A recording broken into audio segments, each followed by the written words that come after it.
But NPC, yeah, man. I never grabbed one. Everybody was doing them, and I was like, man, I always wanted one, but they were like so expensive at the time. I was looking at them.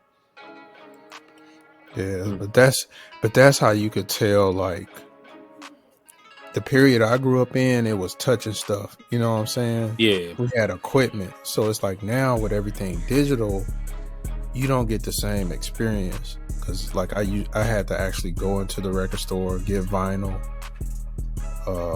take the vinyl home, and then I had to sit and play through it to find, you know, a perfect spot to sample. Then I sampled that, put it in the recorder, you know what I'm saying? So it was like a whole process. And now it's like everything's so fast, you don't record the same way with the same type of passion or the same type of creativity. Because it's like, that's why it's like I'm always searching for a storyline, because back in the day I always had a storyline, you know what I'm saying? It was like working at McDonald's, you save up some money, and I have a budget on when I'm fit to get in records. I'll be like, I got $20. I'm fit to go through the old records. All the old records be like $2, $3. Yeah, right. So I'm just fit to look at the covers. I might get some rap, but I'll get mostly stuff I don't even know what it is. You don't even know. Yeah, that's where it is. That's like my favorite thing. And then go home and then listen to it all. So it's like you don't have that process no more of really creating. It's like I'm finna go on this site, pull up this, to pull up that, and it's like boom, boom, boom. But it ain't no. That's why it's like I gotta look at anime, I gotta play video games, I gotta watch movies, I gotta do all this stuff, absorb first, and then that's when I hear like a little bit of sound from here or a storyline from this movie. Now I want to create a track. Yeah, that's it. Yep, that's how I mean. I can still want to bring that kind of record thing back though, because looking at them covers and like just listen through some of them sounds is crazy though. Like that's my favorite thing to do. You know what I mean? I'll be trying to find like some like classics or some old records and just skim through them joints and like listen to them too. Yeah, because that's what I always would get, like old stuff, like Kool and the Gang, anything like funk, soul. And then I would get like jazz stuff. And then I would just like turn on the jazz and just sit and just sample random stuff, random riffs, horn blows and piano riffs, and just save them. Yeah, see, that's, man, I want to start doing that again too. Grabbing a bunch of different sounds and just like, I used to do a bunch of different sounds, but I was grabbing more of like actual melodies, just like the beginning. It can be like the beginning of a melody or something, and then I'll like make it into a melody. Like I'll take the pitch all the way down or something, or put it in a key, and then shorten it, and then use it into different keys or something like that. I used to do like, or you can like reverse it. Yeah. And I used to come up with sounds like that. And then that was my favorite thing to do. My cousin and just find different sounds. We used to use a program called Cool Edit, and I guess he used to think like crazy. And I finally asked him, I was like, what do you use to chop your sample? He's like, yo, Cool Edit. He's like, I got a copy you can download.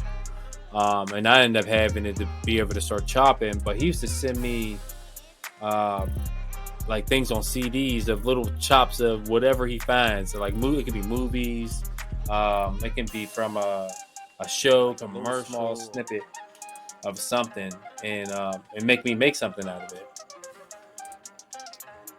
And that thing was crazy, man. And that was like my training. I was more of he was more into like sampling. I was like real good at sampling at the time, because I was like, man, I could turn that sample into a sample.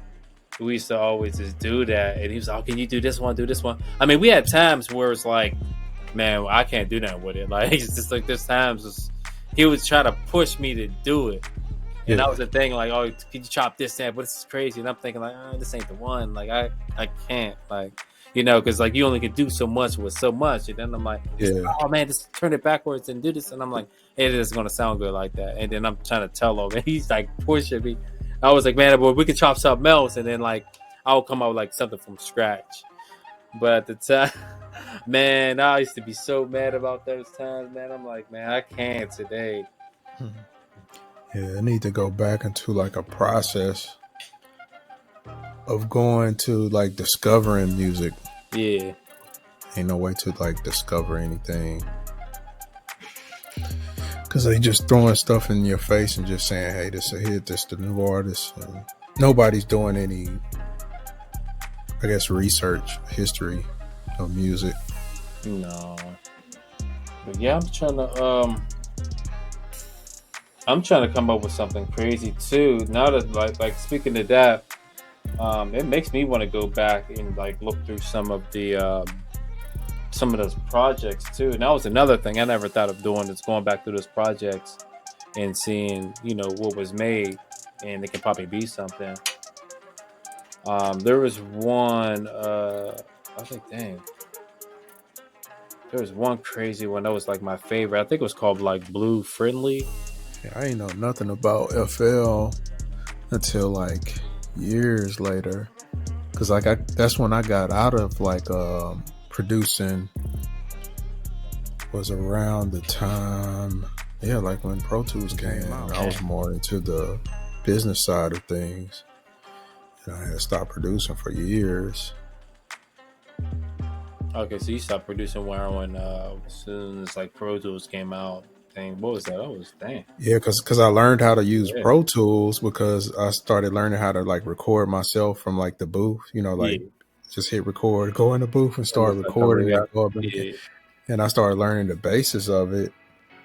And then that's when I got out of it, because that's what I was doing. Was like I would always go to the studio and then help engineer and produce, and then I got more into the business of it. And I didn't have time to even go to the studio no more. Just it was more, you know, events and other stuff I had to go to.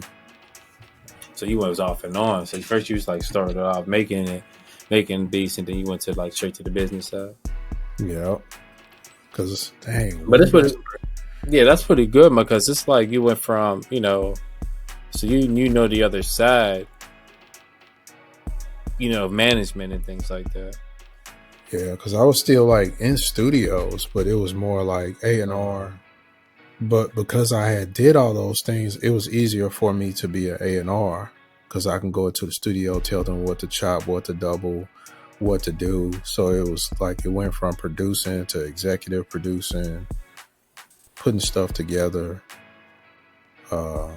coming up with ideas still. So it was like being out of the actual seat of making the beat to kind of just sitting back and directing.